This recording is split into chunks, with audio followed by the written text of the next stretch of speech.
Hello students. Now today on your request I have taken the topic equivalence class from the chapter relations and functions. Now first let us know what is this definition of equivalence class. It is defined as an equivalence relation. The definition of equivalence class is it is an equivalence relation R defined on a set A, partitions the set A into pair-wise disjoint subsets. These subsets are called equivalence classes determined by the relation R. So who will determine? It is the relation R. And what type of relation is this R? It is an equivalence relation.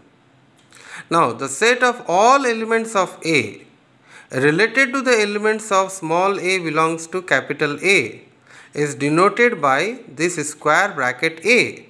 So this square bracket A is the notation for equivalence class. Now the important part is this mathematical definition. Now how do we define mathematically? Square bracket A is equal to curly braces x belongs to capital A. And as I told you that x belongs to A means we have to find the value of x. And this x belongs to the set A.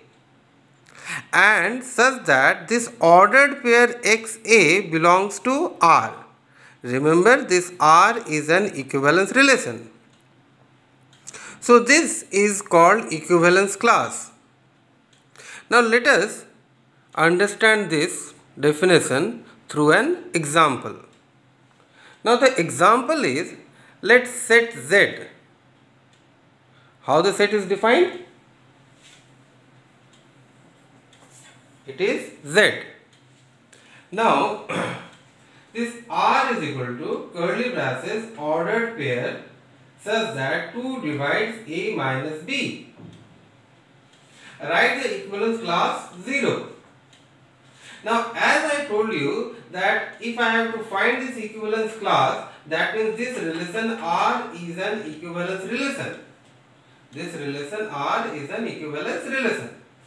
So just to go through what is reflexive, AA belongs to R. That means 2 divides A minus A. A. So here also A. So A minus A. How it is defined? 2 divides A minus B. So it will be A minus A upon 2, 0 and 0. It is correct.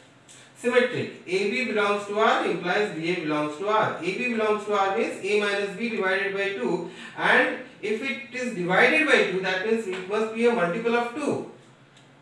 Now suppose A minus B divided by 2 gives us 2 lambda. Then what this BA will give us? BA belongs to R. B minus A divided by 2, and it will give you minus 2 lambda. Okay.